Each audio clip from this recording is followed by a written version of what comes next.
சுதந்திரம் கிடைக்கிறது. இந்த சுதந்திரத்திற்கு கர்மவீர காமராஜர் போராடி ஜெயிலுக்கு போயிருக்காரு.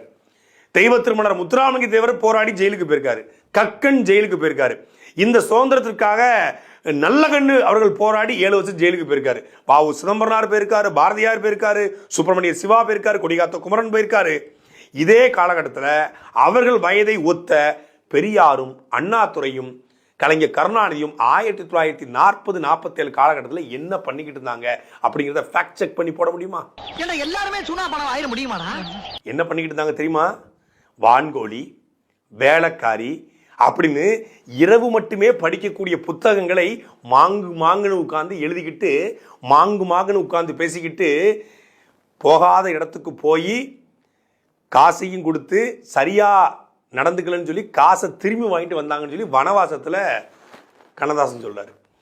எங்களுடைய முன்னோர்களும் எங்களுடைய மூத்தவர்களும் இந்த மண்ணுக்காக போராடி கொண்டிருக்கும் பொழுது ஆபாச கதைகளைத்தான் இவர்கள் எழுதி கொண்டு இருந்தார்களா இல்லை வேற எதுவும் வேலை பார்த்தாங்களா அப்படிங்கிறத ஃபேக்ட் செக் பண்ணி நீங்கள் சொல்லுங்க.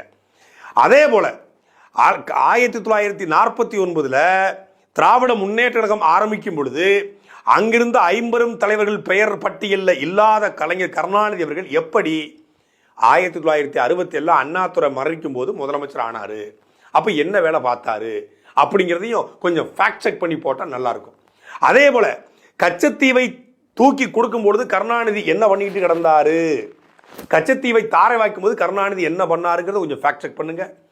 காவிரிக்காக தமிழ்நாடு அரசின் சார்பில் வழக்கு போட்ட கலைஞர் கருணாநிதி தலைமையிலான திராவிட முன்னேற்ற கழக அரசு ஏன் அந்த வழக்கை திரும்பி வாங்கியது?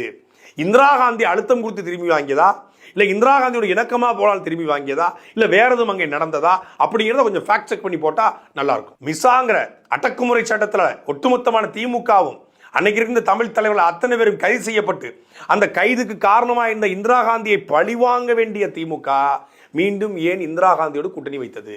மீண்டும் ஏன் காங்கிரஸோடு கூட்டணி வைத்தது? நேருவின் மகளே வருக, நிலையான ஆட்சி தருக என்று மிசாவில் தன்னை பழிவாங்கிய காங்கிரஸோடு திமுக கூட்டணி வைக்க வேண்டிய அவசியம் என்ன அப்படிங்கிறது கொஞ்சம் ஃபேக்ட் செக் பண்ணி போடுங்களேன். கள்ளக்குடி தந்த கருணாநிதி வாழ்கவே அப்படின்னு பாட்டு போடுறீங்கல்ல, அந்த கள்ளக்குடியில் ரயிலே வராத தண்டவாளத்தில் தான் தலைவர் கலைஞர் அவர்கள் களைய வச்சாரு அப்படின்னு நாஞ்சில் சம்பத் சொல்றாரு.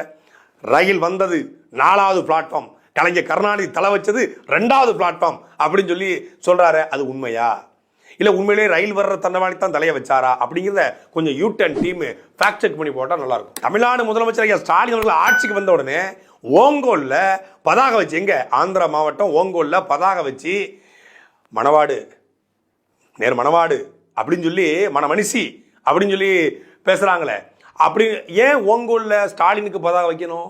கலைஞர் கருணாநிதி அவர்களுடைய பூர்வீகம் உண்மையிலே திருக்கோளை தானா இல்லை ஓங்கோலா அப்படிங்கிறத கொஞ்சம் ஃபேக்ட் செக் பண்ணி போடுங்களேன்.